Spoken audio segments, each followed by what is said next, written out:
Assalamu alaikum wa rahmatullah.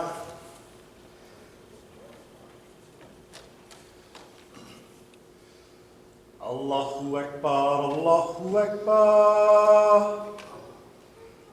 Allahu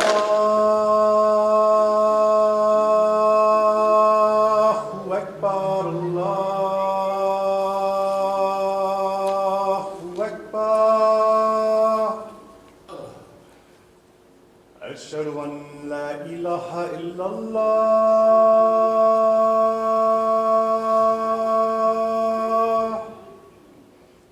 أشهد أن لا إله إلا الله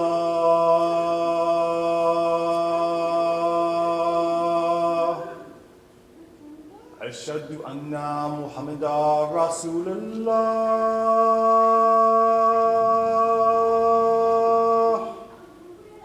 أشهد أن محمدا رسول الله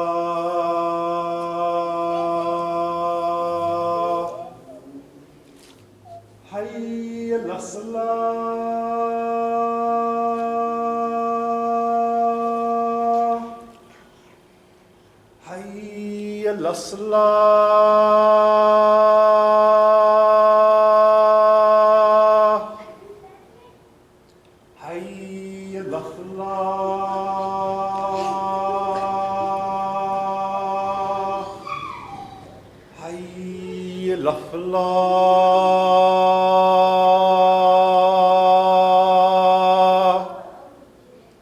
Allahu Akbar, Allahu Akbar.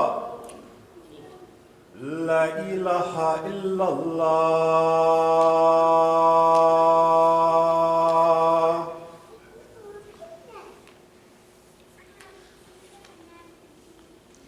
Bismillah ar-Rahman ar-Rahim. Alhamdulillah.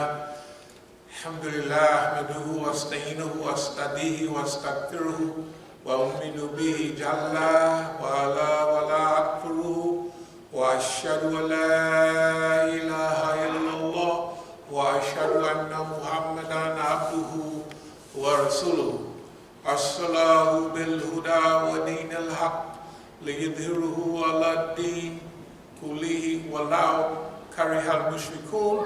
All praise belongs to Allah. We praise Him. We seek His help, His assistance, and His guidance. We believe in Him and do not disbelieve in Him.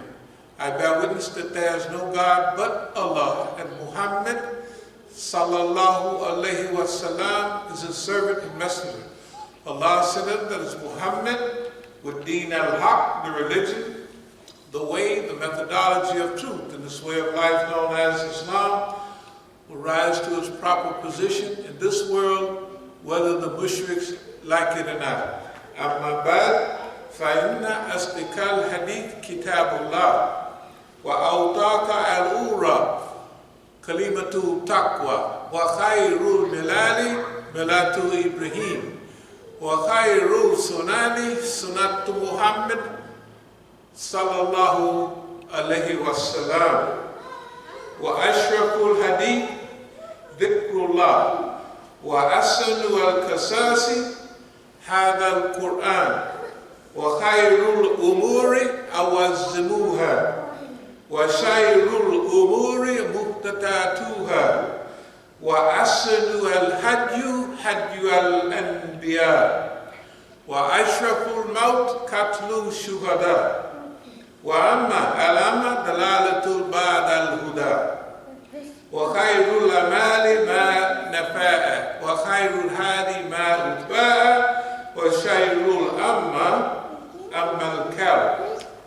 The Prophet sallallahu alaihi wasallam said the most truthful of discourses is Kitabullah.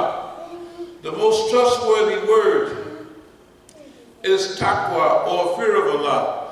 The best of the communities is the community of Prophet Ibrahim. The best way of life is the sunnah of Prophet Muhammad sallallahu alaihi wasallam. The best way of life is the sunnah of Prophet Muhammad sallallahu alaihi wasallam. The remembrance of Allah is the most glorious of all things. The best of all narrations is Quran.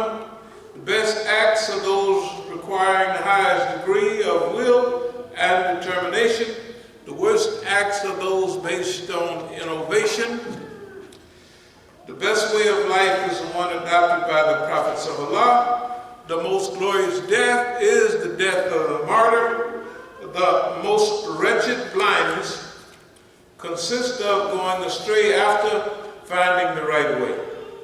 The best acts are the ones that yield benefits.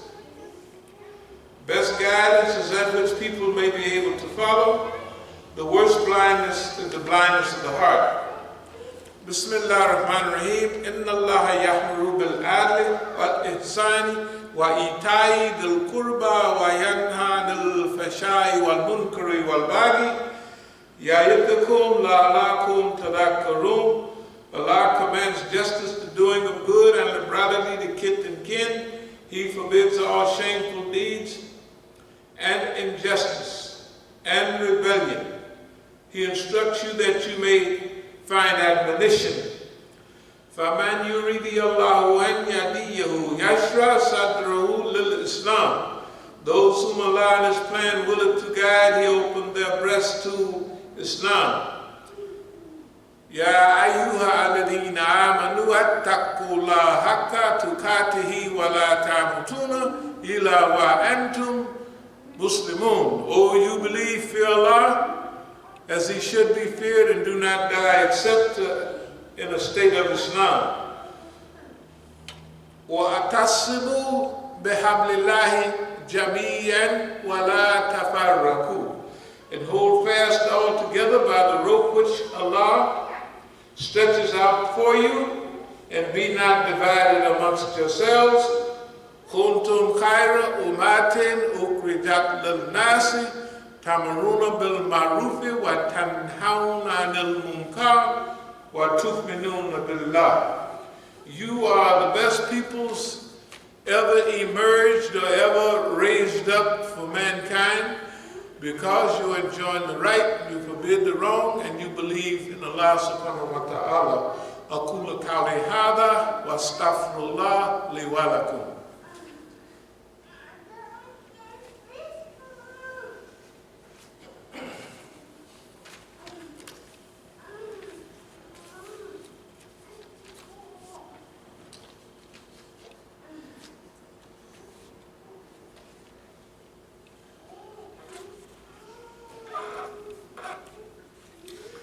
Bismillah ar-Rahman ar-Rahim. Alhamdulillah. Alhamdulillah Rabbil Alameen. Wassalatu wassalamu ala khairul mursaleen. Muhammadin an-Nabi al-Ummi wa ala alihi wa sahbihi ajma'in. Amma ba'd.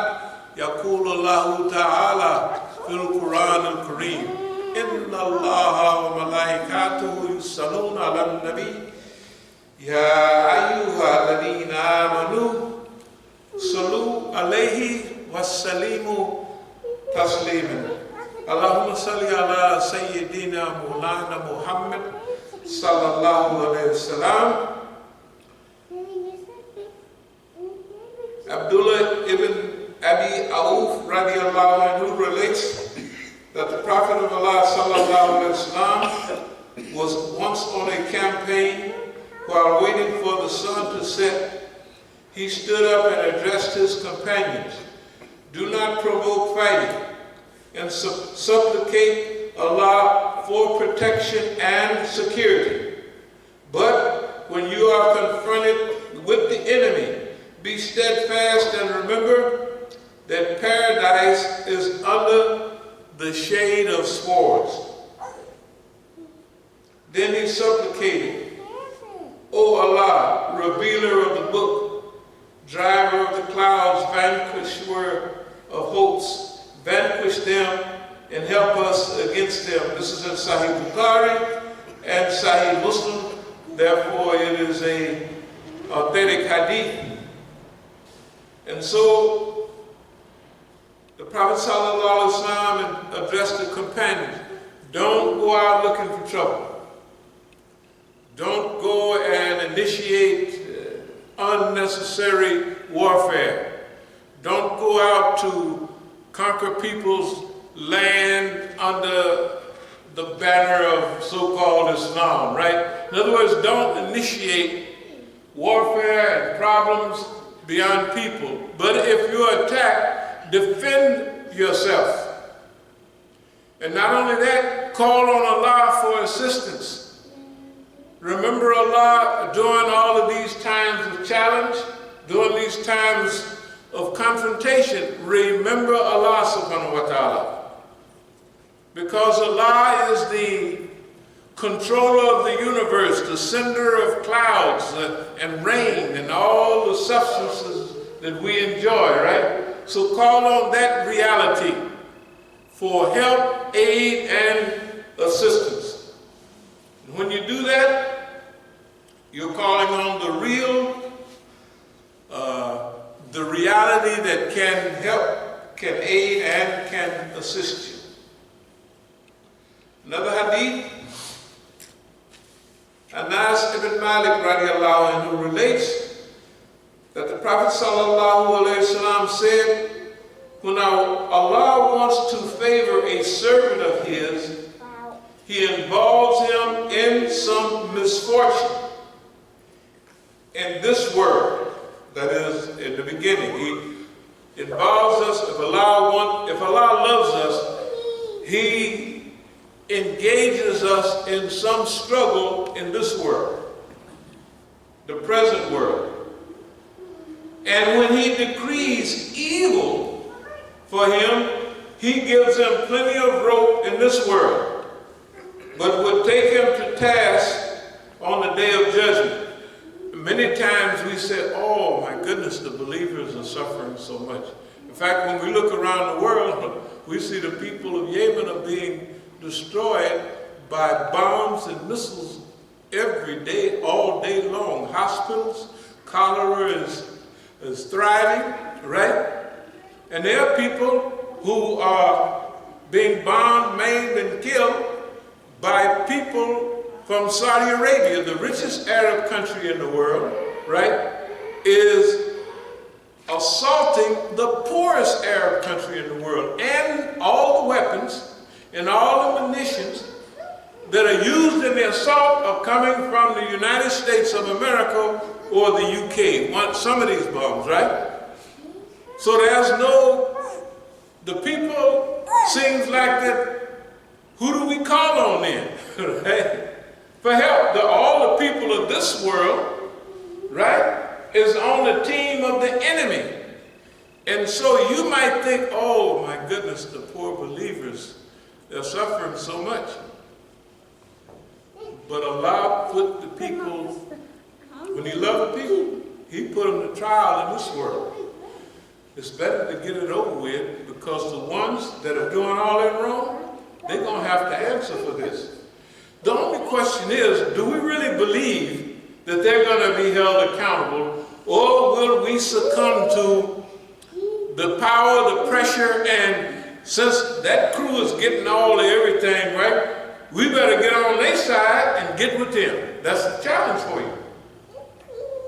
That's why Allah put you in this trouble, in this struggle, so that your faith will increase in this world.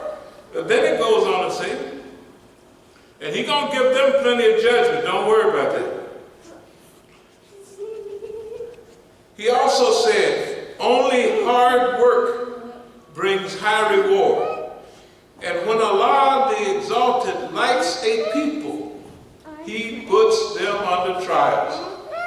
Therefore, one who accepts and passes the trial gets Allah's pleasure, and for him who he eludes the trial will get his wrath. People are saluting the wrath in this world. They think they're getting away with it. That's part of faith. Faith is almost having confidence in something that, as it says about the ghaib, to have faith in that which is beyond the range of human perception. Iman bil ghaib. They say faith in that which is hidden. No. Iman bil ghaib means faith in something that's beyond the range of perception. So it's not hidden, but it's beyond you perceiving it, but you can perceive. What does the hadith talk about? You don't see Allah with your eyes, right? But Allah subhanahu wa ta'ala says the heart of the believer. Nothing can grasp Allah, right? Except the heart of the believer. This is hadith. Okay, let's try one more. Ka'b ibn al-Arq radiallahu anhu relates, we complained to the Holy Prophet sallallahu alaihi wasallam of our increasing persecution by non-believers in Mecca, or of Mecca. He was then reclining in the shade of the Kaaba, having made a pillow of his sheet. We requested, why do you not pray for heavenly help for us? This is during the Mecca period. Why do you not request for Allah's help for us? He answered, from amongst those who have gone before, a man would be caught and held in a pit, dug for him in the earth, and he would then be sawn in two with the saw placed over his head. Or his flesh would be combed away with combs of iron. That's getting serious. Comb away from his bones with combs of iron. But none of this would wean them away from his faith. Allah will surely help Islam complete its mission, till a rider will proceed from Sana to Hadramaut, fearing nothing save Allah and the danger of the wolf concerning the sheep. But you appear to be too much in a hurry. You know, Hadramaut and Sana are in Yemen. This hadith was saying you'll be able to make a journey between these two places with no worry, except maybe a sheep getting ate up by a wolf. But Allah's religion will spread. Now it's talking about that region, but it means this is going to be a global phenomenon called Islam.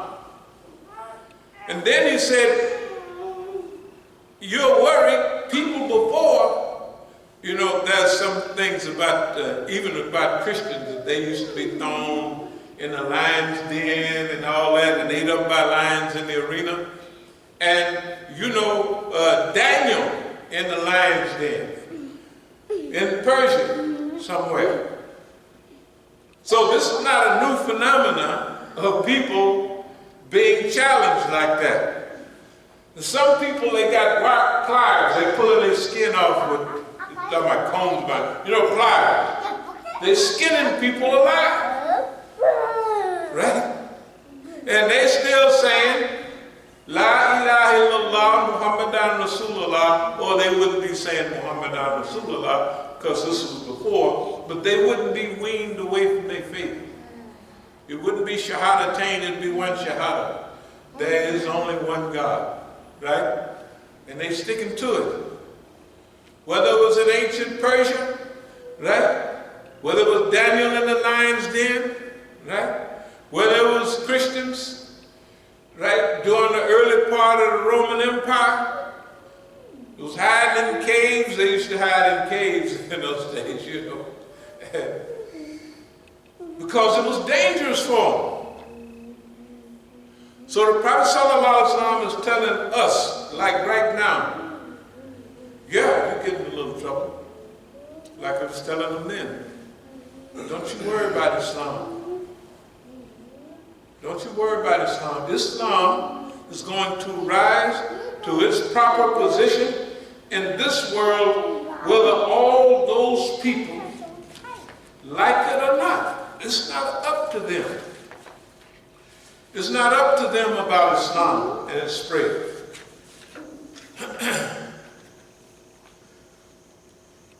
And soon, you'll recall what I say to you.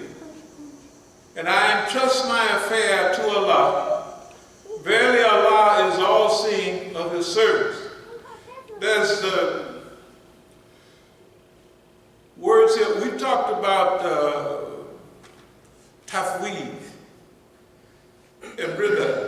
Tawheed is kind of like tawakkul. You turn yourself over, your affairs over to Allah subhanahu wa ta'ala. That's Tawheed. In this case, this is Moses. He's saying, okay, and soon you will recall what I say to you, and I trust my affair to Allah. Verily Allah is all seeing of his servants. So, afwidu is to place trust in Allah in any and all conditions. So, tafweed is to entrust in Allah. Rida, like we said, radiyallahu anhu. Rida means to be pleased with that which you receive. That means to be pleased with that which you receive. Then this word hakka is to surround, to be enclosed, to be in, or to be surrounded by some reality. Do they not travel in the earth and see how was the end of those before them?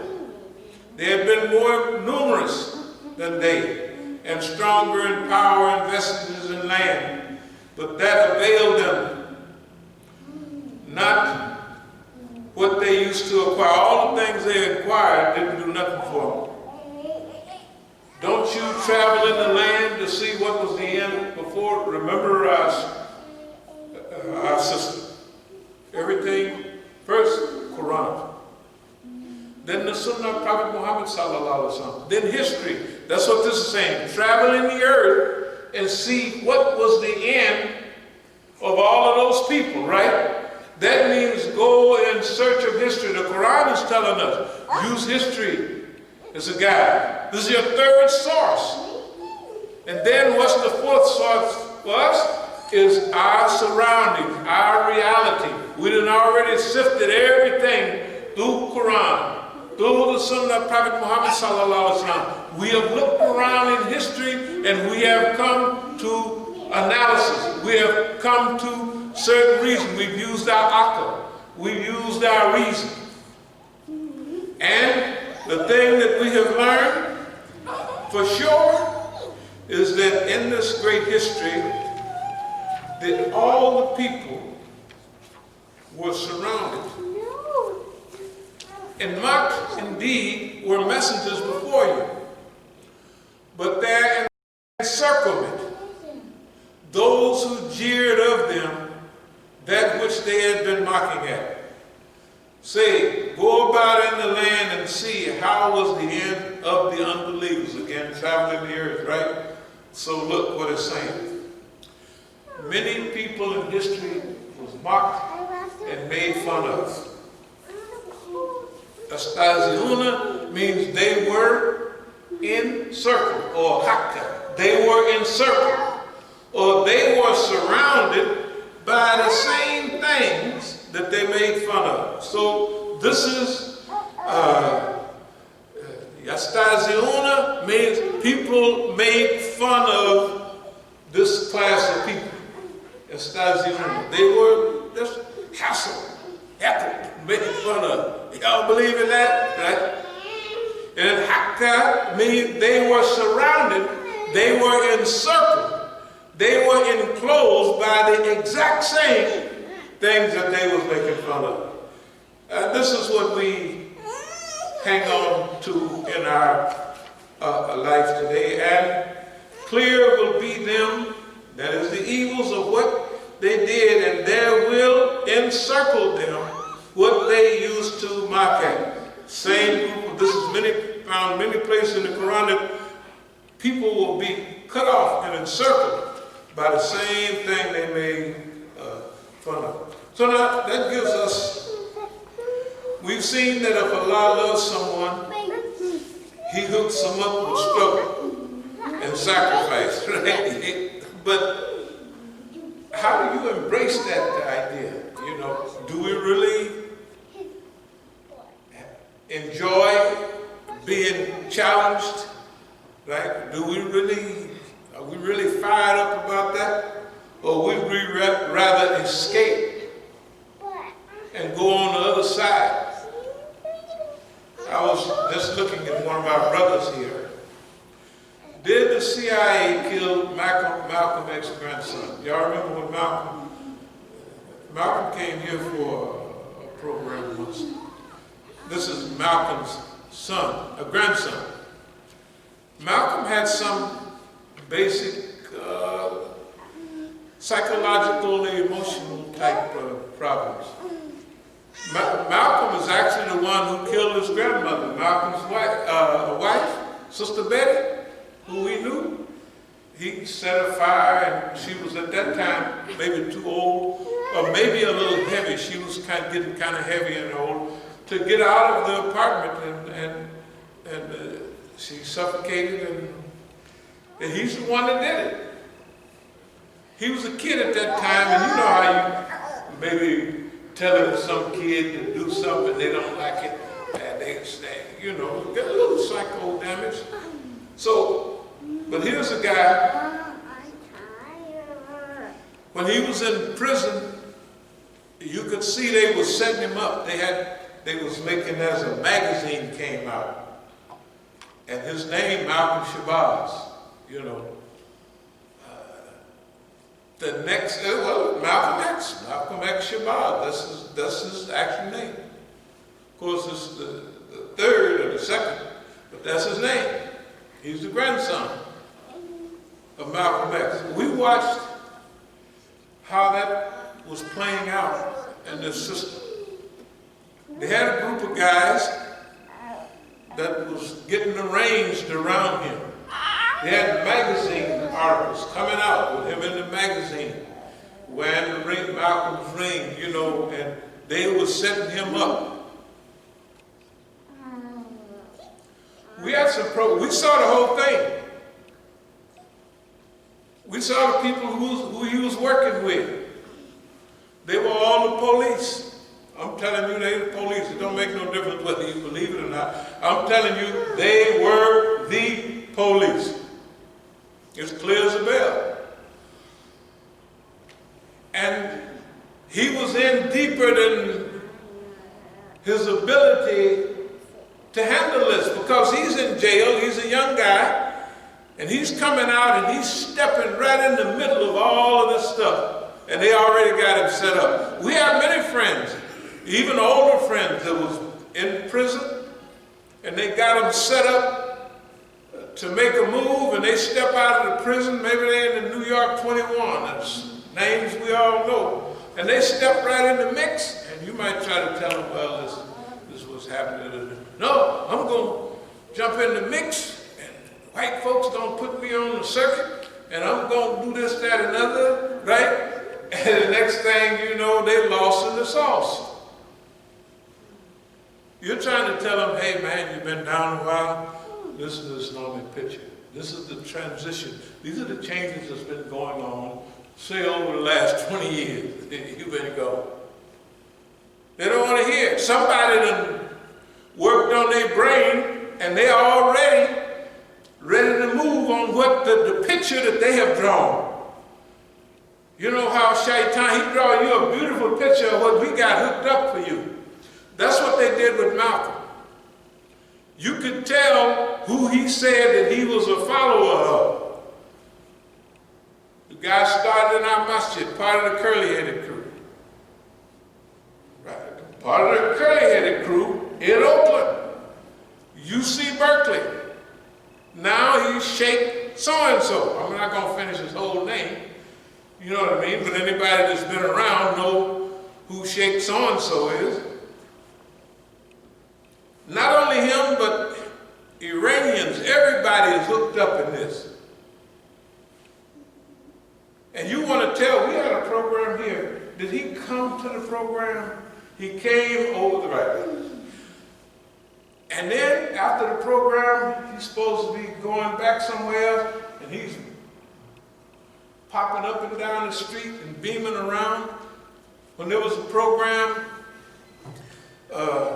and he would come to that program, that seminar or what have you, he might have a little girl with him. You know what I mean? when the people would invite him, same people would invite me down to Texas and other places, and they would be staying in the same house from time to time.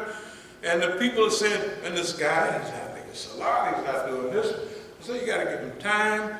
You know, give him time to get, you know what I mean? He thinks this is something that, you know, almost like a game. He's going to get in the mix, right? And he's going to, he's not even adhering to, well, you know, you can't have girlfriends. He's just thinking, hey, what? I'm just out of jail. They're nice young girls, kind of like me. I'm a handsome guy, right? And he's at the Muslim program with a girl that ain't his wife, and it's all right. It's all right because the people who invite him do not care. They want him to come and do whatever they want him to do. But then he might be beginning to pick up a little bit on what this thing is about. Then the people that he's following may set him up. He's killed in Mexico. Who invited him down to Mexico? Who sent him down to Mexico? Right? And the people are coming by here. Well, this happened with Malcolm, and we want to. I said, those are the people that killed him. They're the ones who's, you know, they just did that. Okay, you can't actually prove it in the thing. I mean, prove it. Of course, you can prove the A, B, C, the arrangement. But you can't go into court and prove. All it is you know. Another case, something we might all be semi-aware of. And the same crew is involved, basically. This is one of our friends who's a big-time basketball player. You know, he does fundraisers for us, and he's a nice guy.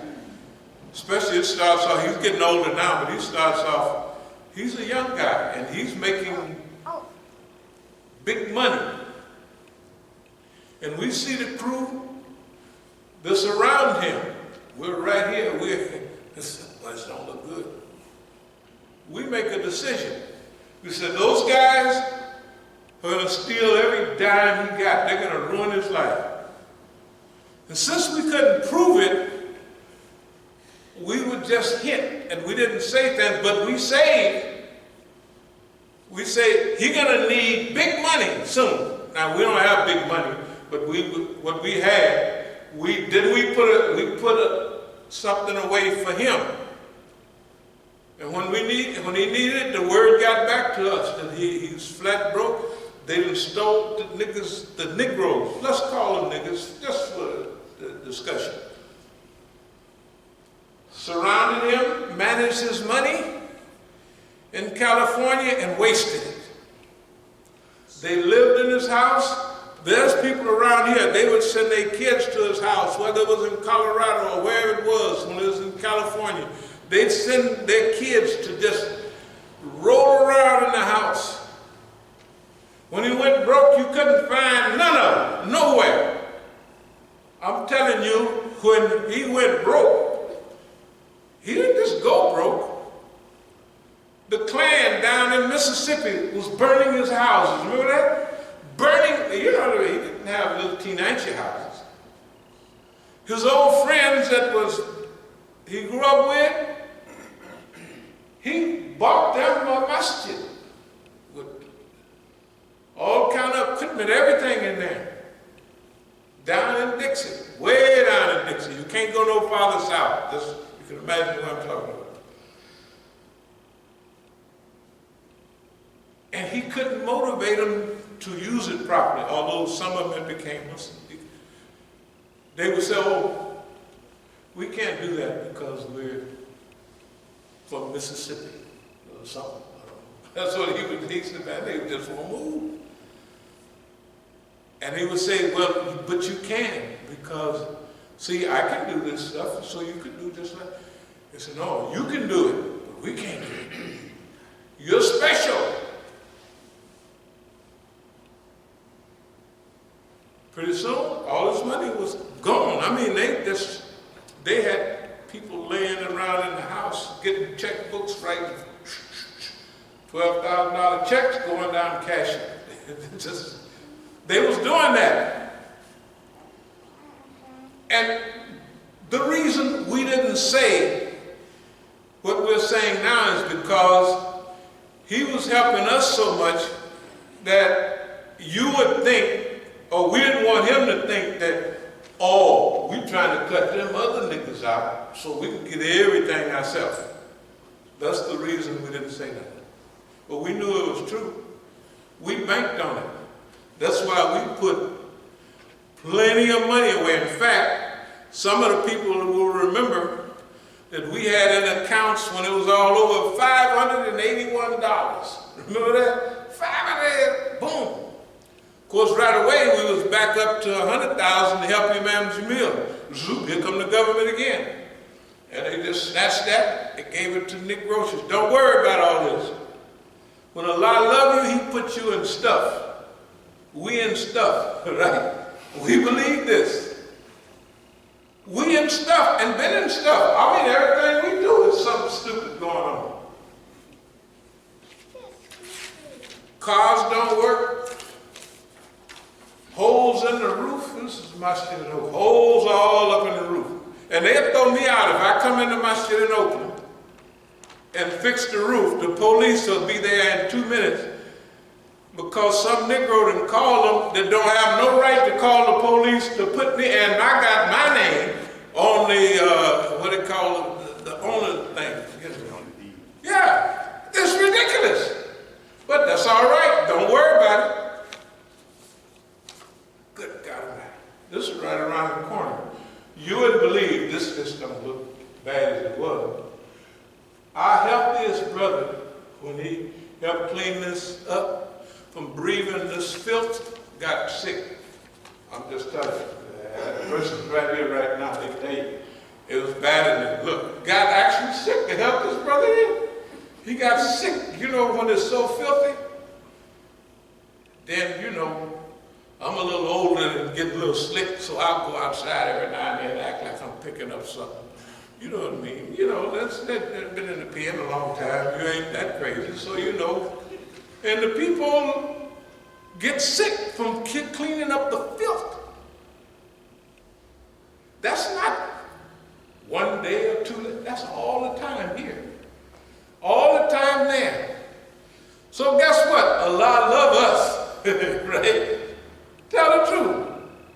Allah love us because Allah said, if he love you, he gonna put you into these things in this world, misfortune, right? And those people, they gonna get it later on because they're getting enough rope, right? More and more rope. Even the white man said to hang themselves. Give them rope to hang themselves. What I'm saying by this, we make dua for Malcolm Soul. He was a Muslim, right? He was a Muslim. And he did what he had evolved to. He was just a kid in the jailhouse and come out. He hadn't had time to really study jihad and nafs, you know what I mean? The jihad of the internal struggle and the evolutionary processes in Islam. He didn't have time to do that. Soon as he got concerned, though, it wasn't but a hot minute later, he was dead. They sent him down to Mexico to speak at some kind of, now I used to live in Mexico. What is he don't need to be down there in Mexico. And the people that sent him down there, that encouraged him down there, we know who they was.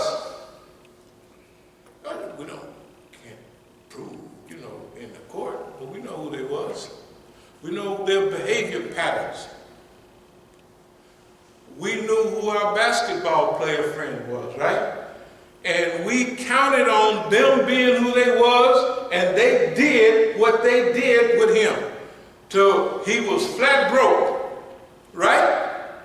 So if we are thinking this is going to happen and we focus all of what we're doing to make sure we look out for him when he needs it, because he done looked out for us, right? He's not even expecting it. He don't even technically know who he's doing it. You see what I mean? He don't have any idea that we're doing that. But we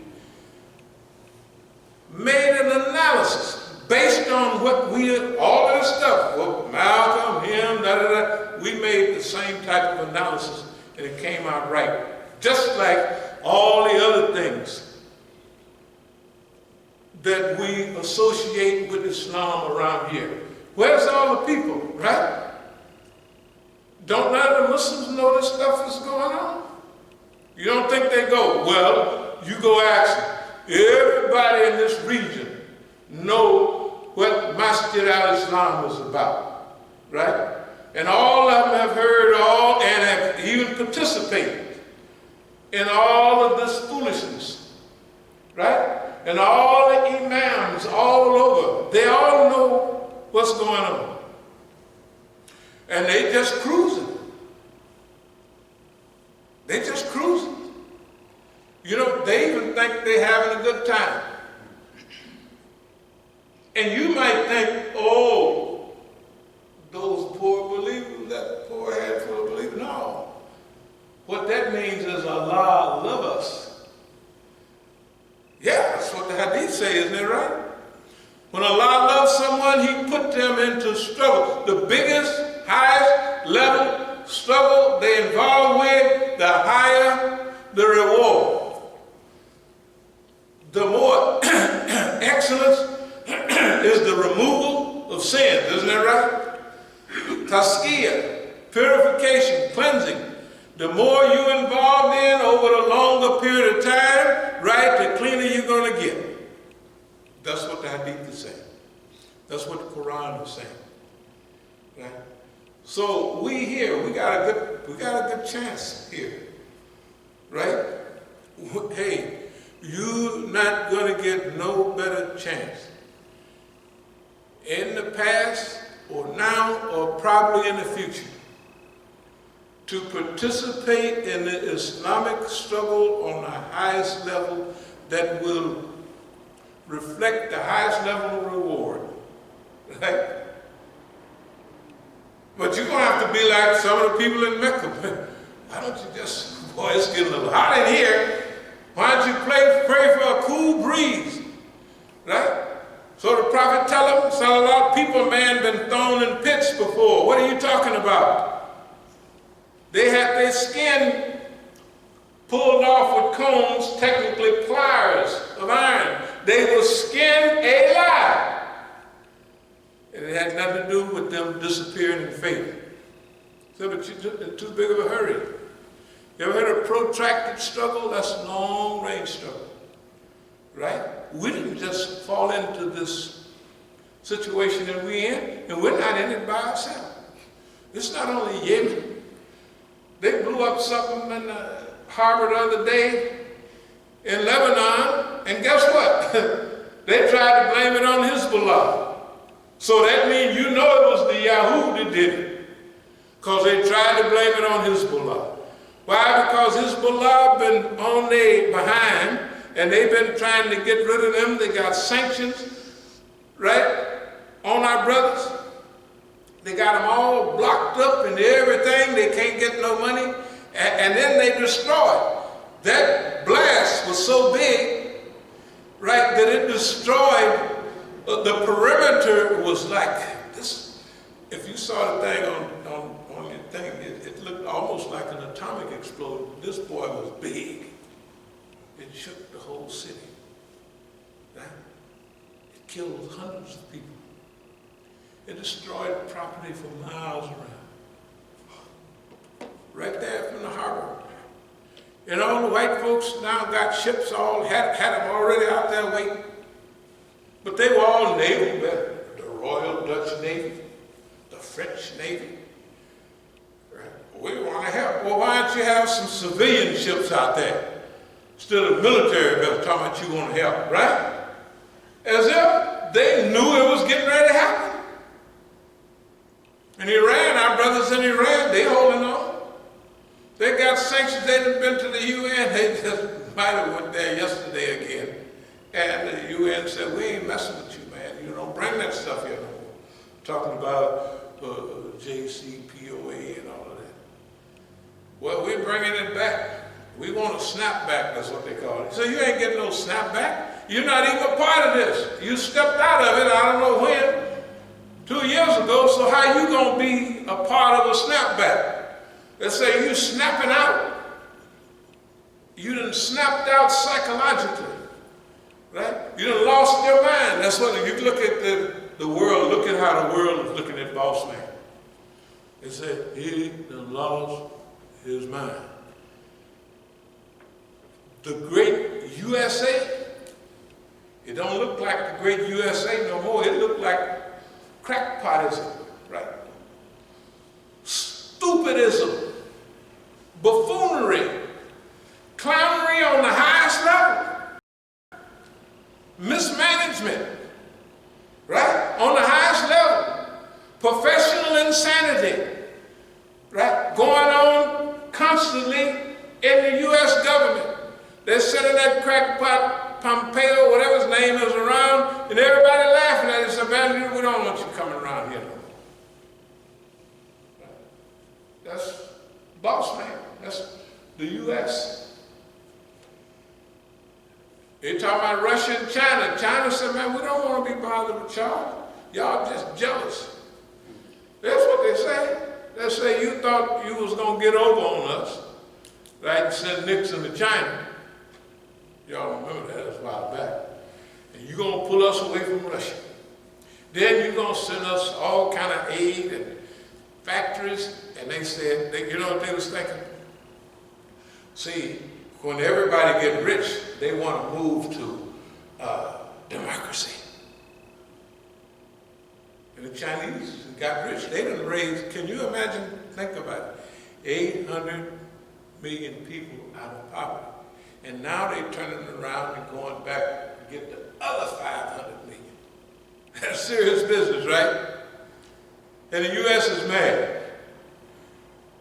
We don't want y'all to, we just wanted y'all to get a little money. We didn't want y'all to get bigger than us. And the Chinaman said that you don't have nothing to do with this. And why y'all ain't Democrats and Republicans? He said, it ain't doing nothing, you no good. Why would we want to do that, right? That's what they're mad about. The Chinese did not become westernized. Well, they might be modernized, but not, they did not accept this capitalism. What they do? They call it something with Chinese characteristics. In other words, they doing whatever they want to do. Just like we do. We call this Islam with Negro characteristics, whatever we're doing here.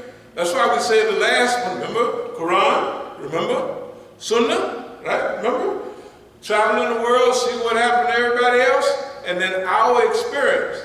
That means Islam through all these filters and the way we apply it in our time. And our time is, just because everybody else is running and hiding and scared, we ain't gonna run with them.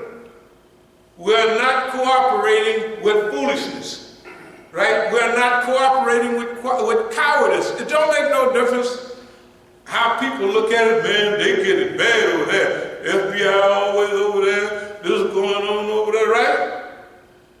We don't care what they say. We're not with them. In fact, Allah teach you to lack fitna after a while. Pretty soon, you can't sleep without you don't have no fitna, you get up, man, let me see if I can start some fitna, because you gotta have, you know, people go to war so long, they start lacking war.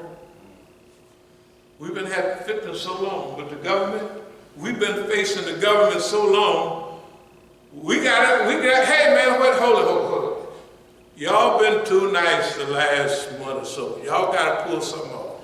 Pull something out, set something on fire, do something. Right? Fitna. We gotta have, this sounds crazy. I'm gonna just close with this. Allah train you for a fight. And He don't get you in a fight unless he done trained you to get in that fight. Right? If Allah got you fighting boss man with a team of 2 or 3 or 5, right? He gonna train all of y'all to fight, to get in that fight. And the training is like SEALs training. You know, the training is harder than the fight. You don't hardly ever do anything in real life, like Navy SEALs, or that training, they have you holding up a log with one finger for 6 months, right? You ain't gonna get none of that in war. I mean, you gonna just maybe hold it up for 30 seconds, but you ain't gonna, you gotta hold 3 guys on a rope for 6 hours with one hand, and you can't change, right? That's the training, right? That's the way Allah do us. The training is harder than the fight. When you get in the fight, you just tussling along with boss man, and boss man sweating and all that. You say, boss man, you gotta cool down, man, because Allah done trained you, and he done put you through everything already. So when you're actually in the fight, you're just cruising along like ain't nothing happened. That's the beauty of this Islam. And I'm gonna close with this. If Allah loves you, he puts you in this type of stuff so that's the way life is. Well, Allah, we seek thy refuge from anxiety and grief. We seek thy refuge from lack of strength and laziness. We seek thy refuge from cowardice and negligence. We seek thy refuge from being overpowered by debt and the oppression of men. O Allah, suffice us with what is lawful, keep from us what is prohibited, with thy grace make us free from want of what is beside thee. Ameen. Iqamati salat. Allahu Akbar, Allahu Akbar. Ashhadu an la ilaha illallah, ashhadu anna Muhammadan Rasulullah. Hayya ala salah, hayya ala falah. Qad qamati salat, qad qamati salat.